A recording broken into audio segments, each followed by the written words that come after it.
Hi everybody, I thought I'd do another short update in the garden here. It's been pretty much raining ever since I did the last video, so I haven't been out here too much other than to water the plants in the greenhouse. You can see they're quite a bit bigger than the last time I filmed. Last Monday I gave them all a small dose of seaweed fertilizer, liquid seaweed, and they really did great. Within a couple of days they pretty much doubled their growth, and they're really nice dark green. The camera kind of doesn't pick up the shade quite right, but they really help the plants a lot. You can see the broccoli in the corner here has got their true leaves coming up really nice.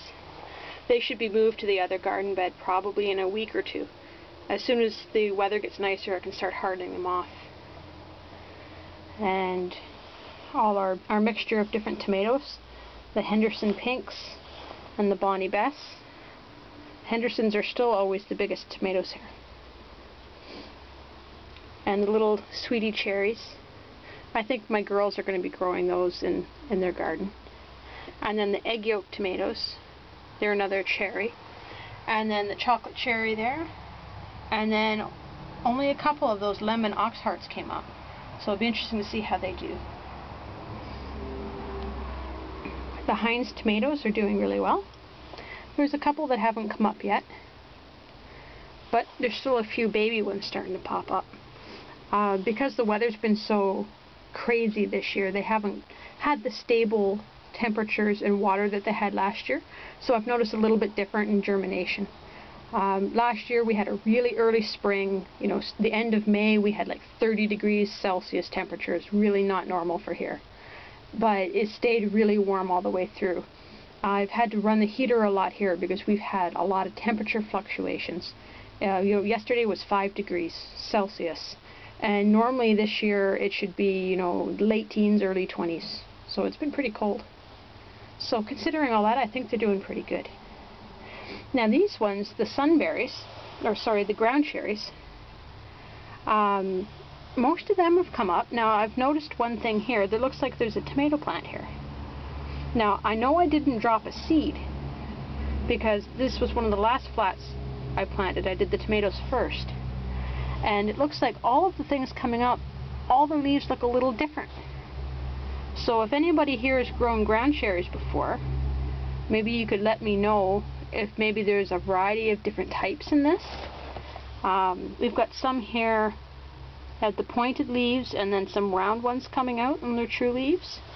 And then we've got ones over here that almost look like a thistle. There's the round leaves, and then this one coming out, it has barbs on the ends of it. And then same with that one too. It's a little bit bigger. They're not sharp, but they look like a thistle. And then the majority of them have the rounded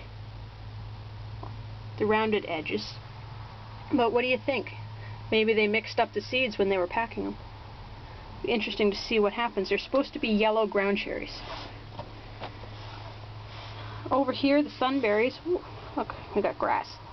Yeah, get out.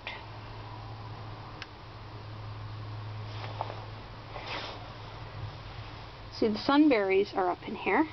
But look, here's another one over here. This looks like what's in some of the ground cherry ones with the thistle-edged leaf. Now I don't recognize these as weed seeds from the property, and this was all new soil, so I'm not sure what that would be. But the rest of them don't look like that. And then the eggplants are over there. And the peppers are up here. They were really slow. They started to sprout and then they just started doing nothing.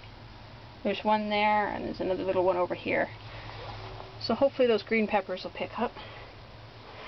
I just planted this tray last week before the storm started, and it's the regular garden huckleberries.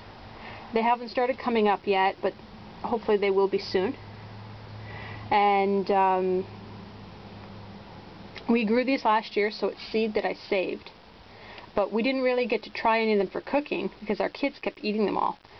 They taste really horrible raw, or that's what we think, but the kids love them. And you're supposed to cook them and add sugar to them to make them taste better. Whereas these ones over here are supposed to be able to eat raw, but we thought those tasted terrible raw too. And go figure, the kids didn't like those ones raw. So we'll wait and see this year, and I'm hoping that these will grow well and I'll be able to try them for jams and see what they're like. The second planting of Heinz tomatoes are doing pretty good. They're just starting to get their true leaves. And the candulas are just starting to come up. There's a couple that have poked up. It's a really pretty flower and a herb that you can use for making skin creams. Now, there's what's poking up over here. Looks like there might be some asparagus coming up. Yeah, there's a little baby asparagus plant. And there's a couple more green things coming up. They could be grass or maybe baby asparagus. That would be so great if this stuff all comes up and takes. Because we need a bigger patch.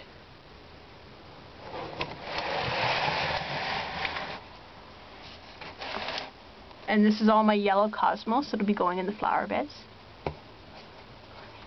And these French hollyhocks aren't up yet.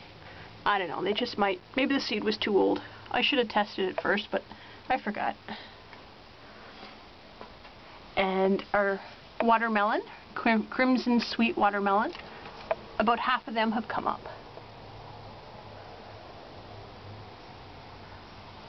And over here, my buttercup squash.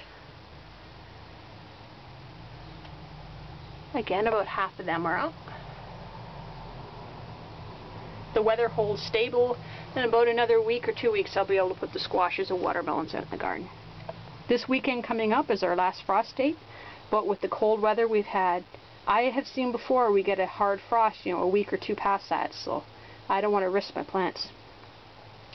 And the cabbage is doing pretty good. The red cabbage is really nice. Nice and full and growing well. This over here isn't quite as good. Plants are smaller, and some of them didn't come up. I need to water that again. I just watered it last night. Hopefully it'll pick up okay.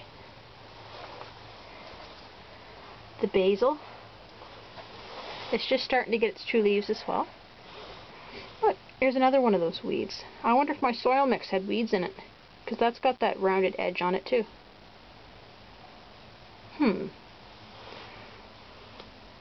Golden Queen tomatoes aren't doing too bad. Some of them have just started coming up. You can see the seed pods on the end, and others are getting their true leaves in already. And our lettuce is just about ready to be transplanted outside soon too. Down here there is one golden crookneck squash come up this morning, and one cantaloupe. Look, what cantaloupe? Which one is that? That is Heart of Gold. It's the first one up this year. So far none of the others are.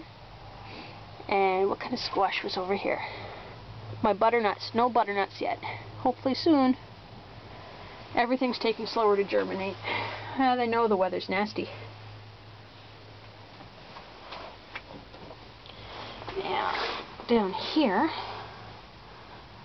this is the other cabbage. It's not looking too bad. I might have to sow some more. Some of these didn't come up. And the celery's not doing too bad either. Pretty tiny, but it grows slow. There's one rosemary plant coming up. Just one out of all of this so far. The thyme's all up though. It's growing slow, but not too bad.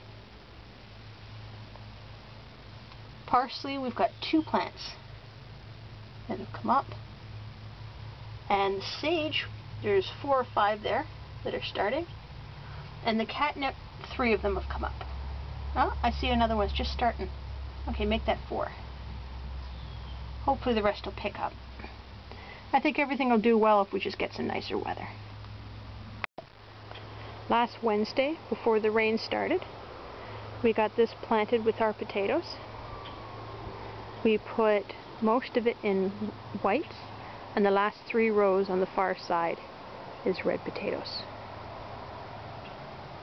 We used our row maker that hubby rebuilt, and our potato hiller that we have another video on, and that really helps cover these up quick. It saves so much time compared to hoeing them all by hand. And we use it for hilling them in the summer as well. We'll till in between these, and then we'll pull that down the row, and it just lifts the soil up nicely along the sides of the potatoes.